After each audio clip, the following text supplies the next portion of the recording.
Observatório da Imprensa, Carta ao Povo, leitura Marcos Filho. A necessidade inegável de planeamento estratégico é o capítulo que vamos abordar a seguir nesta edição, escrito por Domingos da Cruz. Sem um planeamento estratégico competente, ninguém sobreviverá nestes tempos globalizados, assim escreveu Michael Porter. Outro pensamento é de Sun Tzu, que diz: se quisermos que a glória e o sucesso acompanhem as nossas armas, jamais devemos perder de vista os seguintes fatores: a doutrina, o tempo, o espaço, o comando, a disciplina. Chegamos a um ponto mais do que chave: sem um planeamento estratégico de luta não será possível a erosão da ditadura. Tal plano deverá ser um documento construído com todo cuidado e nele deverá conter o objetivo central, as ações de curto, médio e longo prazo, a logística, as questões financeiras e possíveis fontes monetárias para suportar a luta. O plano deverá conter um eixo da diplomacia e solicitação de fundos. No contexto de Angola, no caso, o caminho será olhar para fora, uma vez que a máquina financeira do vulto está sob tutela do ditador e a luta precisa de milhões de dólares para lograr êxitos. Às vezes, um ato em particular da ditadura enraiveceu tanto o povo que eles se lançaram em ações sem ter a mínima ideia de como o levante poderia terminar. Em outros momentos, uma pessoa corajosa ou um pequeno grupo pode ter agido de modo a despertar o apoio. A questão específica pode ser reconhecida pelos outros como semelhante às injustiças que haviam experimentado e eles também podem assim juntar-se à luta. Às vezes, um apelo específico à resistência de um pequeno grupo ou indivíduo pode encontrar uma resposta inesperadamente grande. Embora a espontaneidade tenha algumas qualidades positivas, com frequência ela tem inconvenientes. Frequentemente os resistentes democráticos não previnem as brutalidades da ditadura, de modo que eles sofram gravemente e a resistência desmoronou. Às vezes, a falta de planeamento dos democratas deixou decisões cruciais ao acaso com resultados desastrosos. Mesmo quando o sistema opressor foi derrubado, a falta de planeamento sobre como lidar com a transição para um regime democrático contribuiu para o surgimento de uma nova ditadura. Planeamento realista. Segundo Sun Tzu, todos podem ver as tânticas das minhas conquistas, mas ninguém consegue discernir a estratégia que gerou as vitórias. Nesta lógica, os resistentes têm a obrigação de construir um plano estratégico de luta sob pena de causar ingenuidade e a falta de racionalidade e nem o mínimo uso da inteligência. No futuro, as ações populares não planeadas, sem dúvida, desempenharão papel importante e relevante contra as ditaduras, mas agora é possível, necessário e urgente calcular os meios mais eficazes para derrubar a ditadura e escolher a forma de iniciar uma campanha. É necessário pensamento muito cuidadoso, com base em uma avaliação realista da situação e as capacidades da população, a fim de selecionar os meios eficazes para conseguir a liberdade sob tais circunstâncias. Se alguém desejar realizar alguma coisa, é sábio planear como fazê-lo. Quanto maior o objetivo, mais importante se torna o planeamento. O planeamento estratégico aumenta a probabilidade de que todos os recursos disponíveis serão realizados e empregados de forma eficaz, isto é, especialmente verdadeiro para um movimento democrático ou que tem recursos materiais limitados e cujos adeptos estarão em perigo, que está tentando derrubar uma ditadura poderosa. Em contraste, a ditadura em geral terá o acesso a vastos recursos materiais, força de organização e capacidade de cometer atrocidades. Planear uma estratégia aqui significa calcular um curso de ação que tornará mais provável ir da presente situação até a futura situação desejada. No âmbito desta discussão, significa que uma ditadura para um sistema democrático futuro. Um plano para atingir esse objetivo normalmente consiste numa série progressiva de campanhas e outras atividades organizadas destinadas a fortalecer a população e a sociedade oprimida e enfraquecer a ditadura.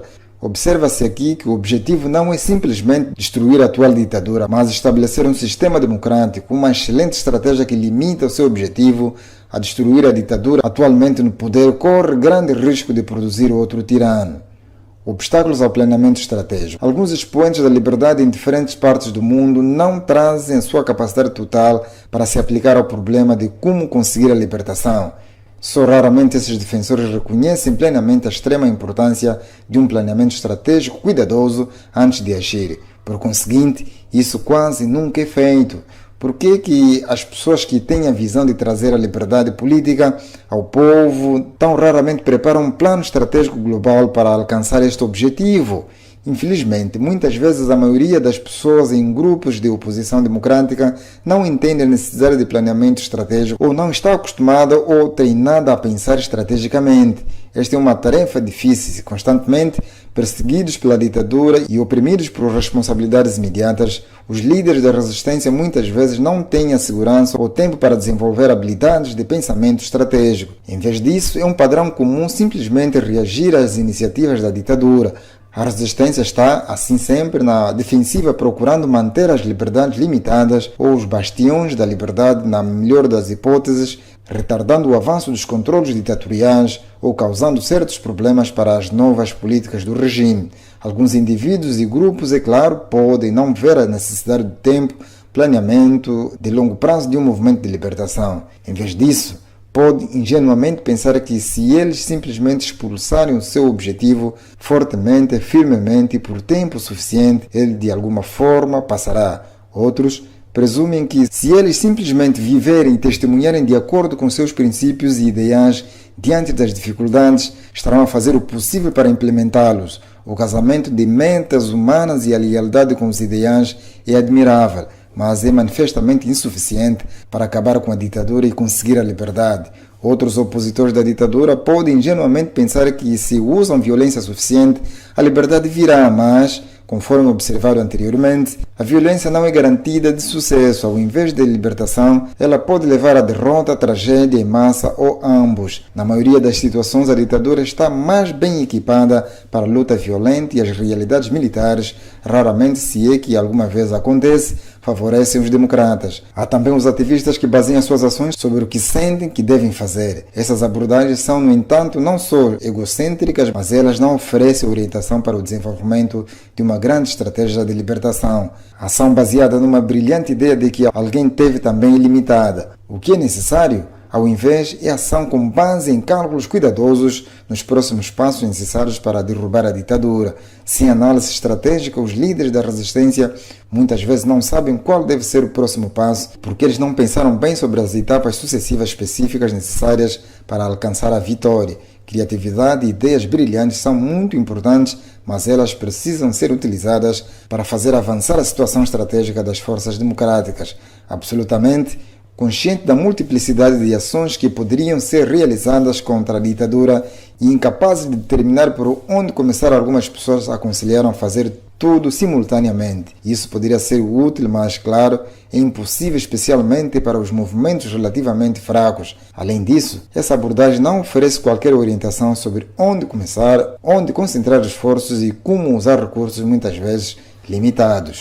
Outras pessoas e grupos podem ver a necessidade de um planeamento, mas só são capazes para pensar em curto prazo. Eles podem não ver o planeamento de longo prazo é necessário ou possível. Eles às vezes podem ser incapazes de pensar e analisar em termos estratégicos, permitindo ser repentinamente distraídos por questões relativamente pequenas, muitas vezes respondendo às ações do adversário ao invés de tomar iniciativa para a resistência democrática. Dedicando tanta energia a atividades de curto prazo, esses líderes muitas vezes não conseguem explorar vários recursos da ação alternativos que poderiam orientar os esforços globais para que o objetivo seja constantemente abordado. Também é possível que alguns movimentos democráticos não planeiem uma estratégia global para derrubar a ditadura, concentrando-se apenas em questões imediatas por outra razão. No fundo, eles não acreditam realmente que a ditadura pode ser derrubada ou destruída por seus próprios esforços. Portanto, planear como fazê-lo é considerado um desperdício de tempo romântico ou exercício de futilidade. Pessoas que lutam pela liberdade contra ditaduras brutais estabelecidas são frequentemente confrontadas por um poder militar e de polícia tão imerso que parece que os ditadores podem conseguir tudo o que quiserem. Desafiarão a ditadura por razões de integridade, talvez histórica. Embora eles nunca admitirão, talvez nunca conscientemente reconhecerão que suas ações lhes parecem impossíveis assim, para eles, o planeamento estratégico abrangente de longo prazo não tem mérito. O resultado de tais falhas de planeamento estratégico é muitas vezes drástico, a força é dissipada, as ações são incapazes, a energia é desperdiçada em questões de menor importância, as vantagens não são utilizadas e os sacrifícios são em vão. Se os democratas não planearem estrategicamente, é provável que eles não consigam atingir os seus objetivos. Uma mistura estranha de atividades mal planeadas não moverá à frente uma resistência mais significativa. Em vez disso, é mais provável que permita a ditadura aumentar os seus controlos e poder. 4 termos importantes no planeamento estratégico, assim escreve Domingos da Cruz. A fim de ajudar-nos a pensar estrategicamente, a clareza sobre os significados de 4 termos básicos é importante.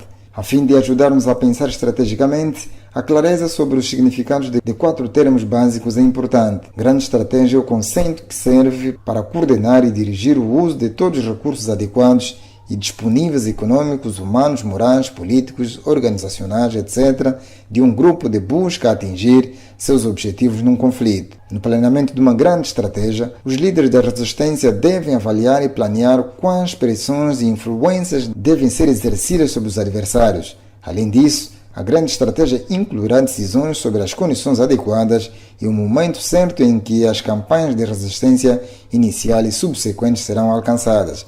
A grande estratégia define a estrutura básica para a seleção de estratégias mais limitadas para travar a luta. A grande estratégia também determina a distribuição de tarefas gerais a determinados grupos e a distribuição dos recursos a eles para usar na luta. A estratégia está preocupada se, quando e como lutar, bem como a forma de alcançar a máxima eficácia na luta para os determinados fins. A estratégia tem sido comparada ao conceito artista enquanto um plano estratégico é a planta do arquiteto. A estratégia também pode incluir esforços para desenvolver uma situação estratégica que seja tão vantajosa que os adversários serão capazes de prever que o conflito aberto é suscetível de levar à sua derrota certa e, portanto, capitular sem luta aberta. Ou, senão, a situação estratégica melhoranda tornará certo o sucesso dos adversários em luta. A estratégia envolve também como agir para o bom uso de sucessos quando bem conseguidos. Ela envolve a implantação hábil de grupos particulares de ação especial das operações menores. Planear para uma estratégia sensata deve levar à consideração os requisitos para o sucesso na operação tática escolhida da luta. Diferentes táticas serão exigentes diferentes.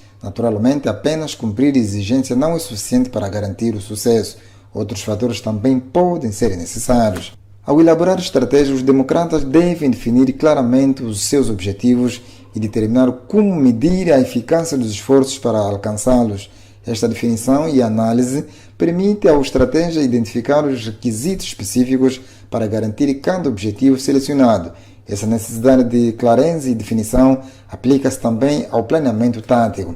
Táticas e métodos de ação são utilizados para implementar a estratégia. As táticas são selecionadas com o uso hábil das forças para melhor proveito numa situação limitada. A tática é uma ação limitada utilizada para atingir um objetivo restrito. A escolha das táticas é regida pela conceção em uma fase restrita de um conflito da melhor forma de utilizar os meios de luta para implementar a estratégia.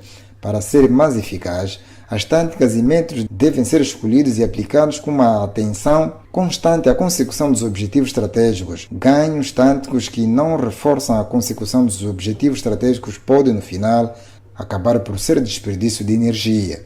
Uma tática está, portanto, preocupada com o uso de ação limitada que se encaixa dentro da estratégia mais ampla, assim como uma estratégia se encaixa dentro da grande estratégia. As táticas são sempre preocupadas com o embate, enquanto que a estratégia inclui considerações mais amplas. Uma tática particular só pode ser compreendida como parte da estratégia global de uma batalha ou campanha. As táticas são aplicadas aos períodos mais curtos do que as estratégias ou que em áreas menores, geografia, institucional, etc., ou por um número mais ilimitado de pessoas ou para os objetivos mais limitados. Na ação não violenta, a distinção entre um objetivo tático e um objetivo estratégico pode ser parcialmente indicado pelo facto de que o objetivo escolhido da ação ser mais ou menos importante. Engajamentos táticos e ofensivos são selecionados para apoiar a realização dos objetivos estratégicos. Engajamentos táticos são ferramentas de estratégia da criação de condições favoráveis para o lançamento de ataques decisivos contra um oponente. É muito importante, portanto, que aqueles a quem são atribuídas as responsabilidades de planear e executar as operações táticas sejam hábeis na avaliação da situação e selecionem os métodos mais apropriados para isso. Aqueles de quem se esperam participar devem ser treinados da tática escolhida e dos métodos específicos. Método refere-se às armas específicas ou meios de ação. Dentro da tática de luta não violenta, este inclui dezenas de formas particulares de ação. O desenvolvimento de um plano estratégico eficaz e responsável para uma luta não violenta depende da formulação e seleção cuidadosas da grande estratégia, das estratégias, das táticas e dos métodos. A principal lição desta discussão é que o uso calculado do intelecto é necessário no cuidadoso planeamento estratégico para a libertação em relação à ditadura. Falha em planear inteligentemente pode contribuir para desastres, enquanto que o uso eficaz da capacidade intelectual pode traçar uma rota estratégica que criteriosamente utilizará os recursos disponíveis para mover a sociedade em direção à meta da liberdade e da democracia. Escrito por Domingos da Cruz, leitura